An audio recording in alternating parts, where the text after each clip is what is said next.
In today's video, I'm going to teach you how to use Durable AE Website Builder. We'll start on the Durable website. Click Build a Website, then create an account using your email or a Google sign-in. You can try it without a credit card, so there's no commitment while you explore. Once you're in, let the AI do the heavy lifting. Type the kind of business you're building this for, anything from a virtual assistant service to a bakery or a cleaning company.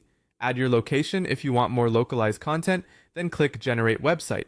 In about 30 to 60 seconds, Durable will spin up a complete site for you, including a home page, services, about, and contact pages, along with placeholder images and copy tailored to your business type.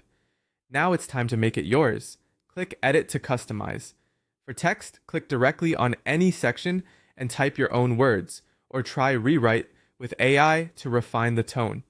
Keep your messaging specific, concise, and customer focused. For images, click an image to replace it, then upload your own photos or select AI-generated visuals. High-quality, authentic images of your work or space always build more trust.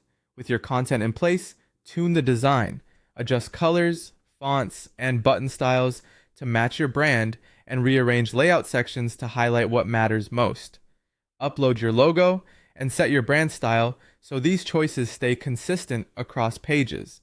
Need more than the starter pages? Open pages, and add what fits your business, like a blog for updates, an FAQ to handle common questions, a gallery to showcase work, a pricing page, or a contact form for inquiries. Start simple and expand as you go. Durable also includes business tools you can turn on when you're ready. There's a lightweight CRM to manage leads, invoicing to get paid, and appointment booking to capture meetings. Enable only the pieces you need today. When everything looks good, click Publish. You can go live on a free Durable subdomain or connect your own custom domain if you're on a paid plan. Either way, your site will be live instantly. Before you share it, preview on a phone. The design is mobile responsive, but it's smart to skim each page and adjust spacing or text lengths for small screens. Finally, visit your SEO and settings, edit page titles and meta descriptions, confirm your business info, and on paid plans, connect Google Analytics for traffic insights. That's it. You've built and launched a professional site with Durable.